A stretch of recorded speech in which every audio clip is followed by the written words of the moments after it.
14h30, 15h30, l'heure du crime sur RTL. Jean-Alphonse Richard. Allô? Est-ce que votre fille va bien, celle que j'ai violée la dernière fois? Comment? Elle va bien, c'est bien remis? Qui est à l'appareil? Bah, devinez, c'est moi qui suis passé la dernière fois. Comment vous appelez-vous? Zéro. Bonjour, 27 ans pour attraper une ombre, celle du violeur et meurtrier de la Robertsau à Strasbourg. Une silhouette nocturne qui, au milieu des années 80, faisait régner la terreur dans ce quartier bourgeois jusqu'à ce qu'il commette l'irréparable, le meurtre, tout aussi glacial que gratuit d'une jeune fille de 17 ans. Longtemps, les policiers et les juges ne vont connaître de cet homme que le timbre de sa voix enregistré sur un répondeur téléphonique. La voix sombre et détachée d'un corbeau malfaisant se réjouissant de ses actes. Nous allons voir comment Nicolas Charbonnier, c'est le nom de l'étrangleur de la Robertsau, a fini par être arrêté. On a alors découvert le visage d'un homme rangé, discret père de famille qui avait mis son terrifiant passé entre parenthèses, comme on range une vieille photo dans le tiroir aux souvenirs. Malgré l'enquête, les interrogatoires et les explications de l'intéressé, cette affaire conserve toujours sa part de mystère. 14h30, 15h30, l'heure du crime sur RTL. Jean-Alphonse Richard. Et dans l'heure du crime aujourd'hui, l'étrangleur de la Robertsau. Première apparition à l'hiver 1986 de cet homme qui a jeté son dévolu sur ce quartier tranquille et plutôt huppé de la capitale alsacienne. Une enfant seule dans sa chambre est une proie facile. Dans la nuit du 21 au 22 janvier 1986, une silhouette fait face au numéro 26 du quai Zorn à Strasbourg. Un immeuble bourgeois de 3 étages qui surplombe un bras de l'île, la rivière cachée par un rideau d'arbres. Pas âme qui vive à cette heure-là. L'adresse est silencieuse, déserte. Personne n'entend le claquement sec d'une pierre qui a brisé un carreau d'une fenêtre du rez-de-chaussée, l'appartement de la famille Villain. L'homme fait coulisser le battant puis bondit sans bruit à l'intérieur. La petite Marion, 11 ans, a-t-elle été réveillée par un bruit inhabituel? Le fait est qu'elle sort de sa chambre et se retrouve face à un inconnu. Elle reste pétrifiée. Elle n'a pas le temps de crier. L'homme la saisit, la bâillonne avec sa main et l'entraîne, la jette sur le lit. Il la viole avec une baguette en bois trouvée sur place, une baguette utilisée pour la construction d'une maquette. L'homme va ensuite étrangler Marion à l'aide d'une cordelette. La petite fille suffoque et s'évanouit sous la pression. Elle paraît ne plus respirer. L'étrangleur la croit morte. Quand il quitte les lieux, il laisse sa victime dénudée et couchée sur son lit en chien de fusil. Marion a miraculeusement survécu. Il lui faudra quelques heures pour revenir à elle et alerter ses parents. La police judiciaire de Strasbourg est à pied d'œuvre dans l'appartement du quai Zorn. La petite Marion est en état de choc et ne peut pas être entendue immédiatement. Ses souvenirs sont confus. Elle est apeurée. Pendant 30 ans, elle n'a pas connu une seule nuit sans faire de cauchemar, confiera des années plus tard son avocat, maître Yannick Felpin. Pour les médecins, le viol ne fait aucun doute. Outre la baguette de maquette laissée sur place, des traces de sperme de l'agresseur sont détectées. Les enquêteurs établissent que l'homme s'est servi d'une cordelette pour pouvoir tuer, afin d'éviter tout témoignage éventuel de sa victime. Pour le reste, il n'a pas laissé d'empreinte derrière lui, ni de doigts, ni de pas. Il a été prudent, sans doute portait-il des gants. En ce milieu des années 80, la recherche ADN n'existe pas. La vidéosurveillance est encore une fiction et les téléphones portables n'ont pas fait leur apparition. Qui plus est, hormis la petite Marion, aucun témoin n'a entendu ou vu quoi que ce soit. L'enquête de voisinage ne donne rien. Cette rue paisible de Strasbourg n'avait jamais connu un tel acte d'une telle violence. L'étrangleur est sans doute un homme jeune, sportif. Il est reparti comme il était venu, par la fenêtre du rez-de-chaussée, puis s'est fondu dans l'obscurité. Les enquêteurs se concentrent sur une liste d'agresseurs sexuels connus ou de pédophiles. Mais ces recherches ne donnent rien. Dans les 15 jours qui suivent le viol et la tentative de meurtre, début février 1986, ils disposent soudain d'un élément capital. La famille de Marion a alerté la PJ d'un coup de fil tout aussi sordide que cynique. Un homme parlant d'une voix presque enjouée et moqueuse nargue le père de Marion. Par chance, la courte conversation est enregistrée sur le répondeur téléphonique. Allô? Est-ce que votre fille va bien, celle que j'ai violée la dernière fois? Comment? Elle va bien, c'est bien Qui remis? est à l'appareil? Bah, devinez, c'est moi qui suis passé la dernière fois. Quel jour? Dans la nuit. Quel jour c'était? Ouais, je me rappelle plus. Vous vous rappelez plus? Comment vous appelez-vous? Ah, Zéro. Vous habitez à Strasbourg? Pardon? Vous habitez Strasbourg? Ah, vous êtes de la police? Allez, salut. La PJ craint alors d'avoir affaire à un prédateur qui a parfaitement préparé son coup et qui va peut-être récidiver. L'enregistrement est pour l'instant versé au dossier. Il ne sera diffusé par la télévision régionale que 2 ans plus tard, avec l'espoir que quelqu'un reconnaisse le timbre particulier de l'agresseur. Mais cette opération ne donnera rien. Avec la petite Marion, les enquêteurs ne disposent pas de pistes solides, ils ne font pas de rapprochement avec une agression précédente survenue dans la nuit du 5 au 6 octobre 1985 où un homme s'est introduit dans un appartement de Schiltigheim, une banlieue de Strasbourg. Il a été mis en fuite par l'occupante Patricia Huckel. Il a bien laissé derrière lui une cordelette, mais pas de rapport évident entre les affaires. D'abord, la victime ici n'est pas une enfant, elle a 26 ans. Et puis, cette femme n'a fait état à ce stade d'aucune agression sexuelle. Un simple cambriolage nocturne, donc. L'homme a emporté ici 200 francs dans le sac à main de la locataire. 1 mois et demi après le coup de fil signé Zorro, revendiquant avec mépris le viol de la fillette, l'étrangleur de la Robertso repasse à l'acte. Mais cette fois, sa victime, une jeune fille, ne va pas survivre à plusieurs minutes d'asphyxie. L'étrangleur va devenir un tueur. Dans la nuit du 17 au 18 mars 1986, la même silhouette qui se trouvait quai Zorn se profile rue de Dalunden, un quartier tranquille de Strasbourg où de petites résidences sont posées dans la verdure environnante. L'homme entre au rez-de-chaussée du numéro 3, un petit appartement dans lequel vivent 2 sœurs étudiantes, Martine et Patricia Riss, 17 et 18 ans. Cette fois, l'inconnu entre discrètement par la porte. Il dispose d'un double des clés.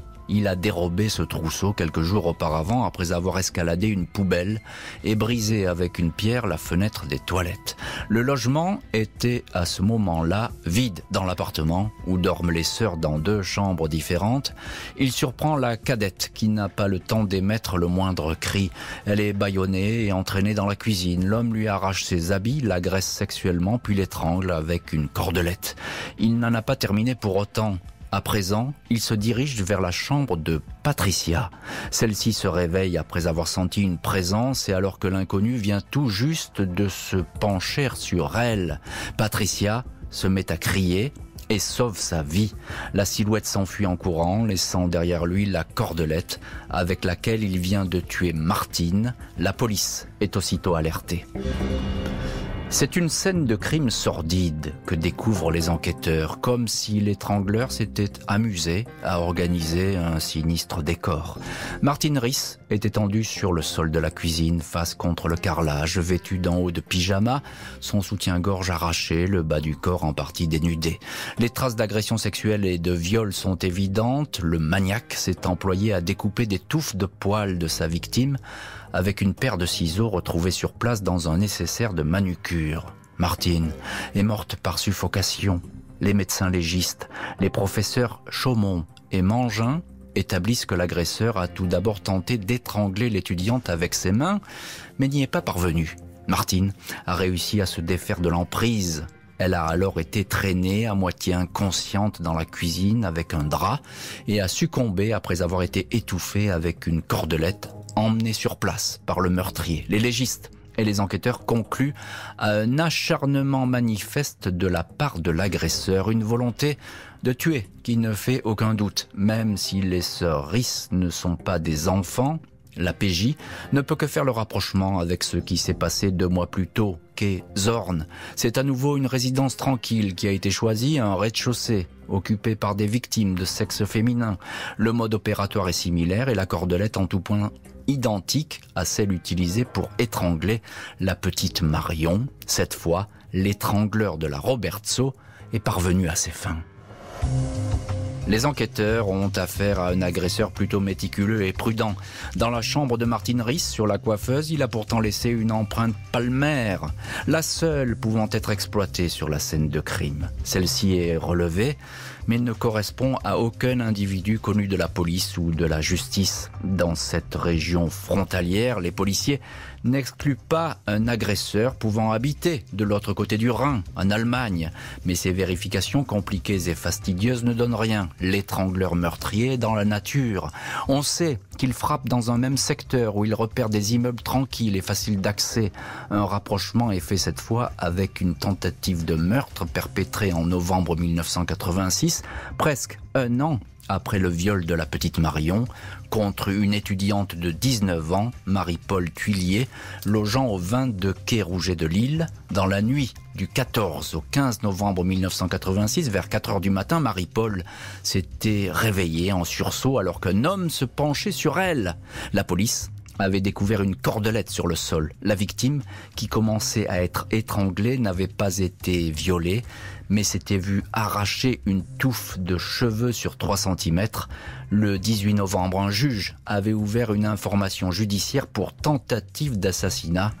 Ce pourrait être la dernière en date de l'étrangleur.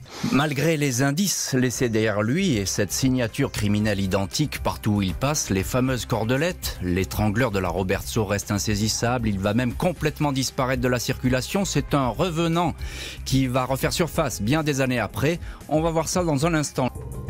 Impossible de retrouver la trace du mystérieux étrangleur de la Robertso.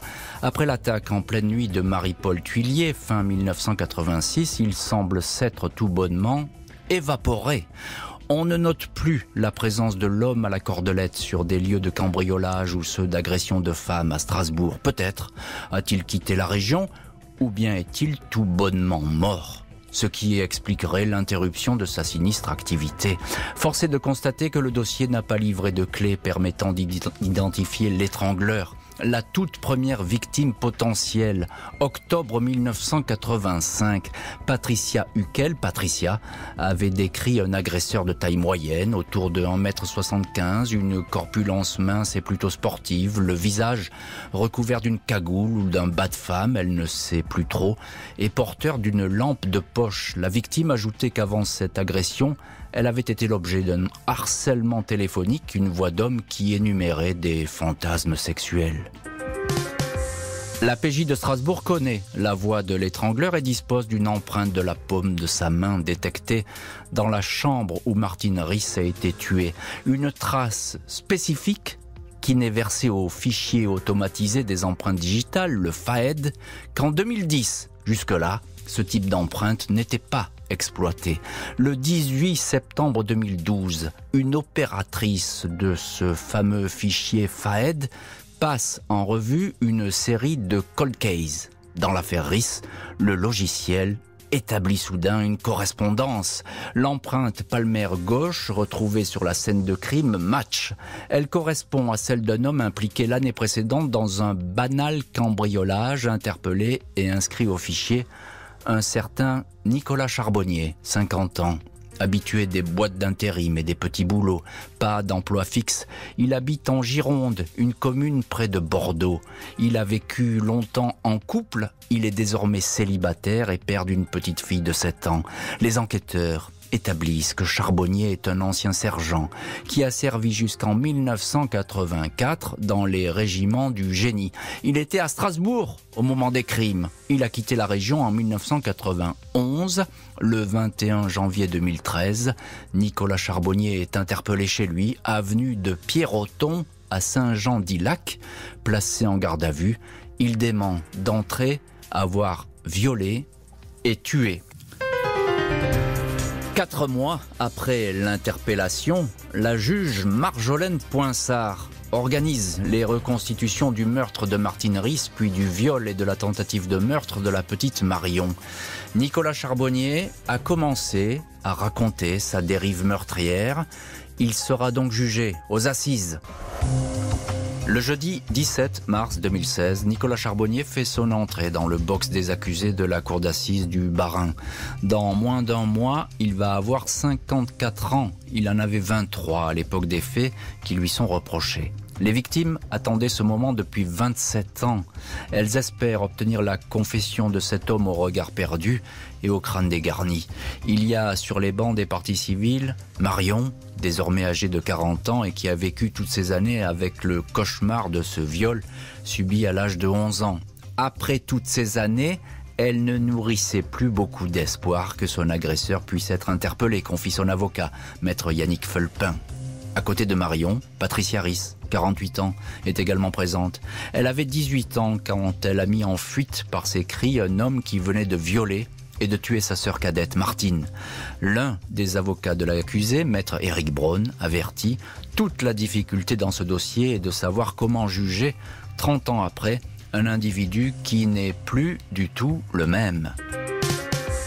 Dès le premier jour d'audience, Nicolas Charbonnier confesse avoir commis l'horreur, observant que sa propre fille de 10 ans a exactement le même âge de la fillette qu'il avait violée 30 ans auparavant. Je me rends compte de la gravité des faits, ça me touche énormément, ça doit être insupportable pour eux, comme ça serait insupportable pour moi, assène-t-il. Charbonnier raconte son enfance au sein d'une famille catholique traditionnelle, les humiliations, les filles qui se moquaient de lui, une expérience militaire qui tourne court malgré sa volonté de s'expliquer et de répondre aux questions. L'accusé se heurte à un mur. Je me rends compte de l'horreur de mon geste, mais je ne comprends pas pourquoi j'ai fait ça, dit-il. Marion, quant à elle, témoigne de son viol. J'ai l'image d'une ombre qui vient sur moi, et cette ombre, je la vois depuis 30 ans, tous les soirs avant de m'endormir. Ce n'est qu'au petit matin, après avoir pleuré et s'être recouchée, qu'elle s'était écriée « Maman, on m'a étranglée ». Les témoins vont se succéder au cours de ce procès prévu pour durer jusqu'au mercredi 23 mars. Nicolas Charbonnier encourt la réclusion criminelle à perpétuité. Ses aveux et ses regrets vont-ils lui éviter de finir ses jours en prison ? Au troisième jour du procès, Patricia Huckel, une viticultrice désormais âgée de 57 ans, est entendue. Elle n'avait avoué que très tardivement le viol qu'elle avait subi, de peur, disait-elle, de passer pour une mauvaise fille. Elle reste persuadée que c'est bien Charbonnier qui l'a attaquée dans la nuit du 5 au 6 octobre 1985. Elle n'est que témoin. Pour elle, les faits sont prescrits. Prescrite également la tentative d'étranglement contre Marie-Paul Thuillier. Seuls 2 crimes sont donc retenus, le meurtre de Martine Risse, 17 ans, et le viol de Marion, 11 ans. L'accusé évoque le coup de fil passé aux parents de Marion et dans lequel il se présentait sous le pseudonyme de Zorro. C'est le summum de la lâcheté, quelque chose d'ignoble, dit-il lui-même. La famille de l'accusé, 2 sœurs et un frère, est appelée à la barre pour témoigner. Des proches abasourdis, le père de Nicolas Charbonnier s'adresse aux familles des victimes, de la part, dit-il, d'une famille détruite à d'autres familles détruites. L'ex-épouse de Charbonnier, 20 ans de vie commune avant un divorce prononcé en 2009, décrit un homme qui n'a jamais été violent, mais un homme bienveillant, protecteur et dévoué, précise même cette cadre supérieure âgée de 42 ans. Après 5 jours de procès, l'avocat général demande la perpétuité contre l'accusé. Le Charbonnier d'hier n'est pas le Charbonnier d'aujourd'hui. Il a repris son âme au diable, expliquent ses avocats. Des défenseurs qui décrivent un homme qui n'est plus dangereux pour la société. Je voudrais sincèrement, du plus profond de mon cœur, demander pardon à la famille de Martine Risse et Marion Villain. Pardon d'avoir été un meurtrier et un violeur, c'est un énorme gâchis. Des mots insuffisants pour toucher les jurés. Ce 23 mars 2016, le délibéré ne dure que 2 heures. L'accusé est condamné à la perpétuité, assorti d'une peine de sûreté de 15 ans. Nicolas Charbonnier, l'étrangleur repenti de la Robertsau, ne fera pas appel de sa condamnation.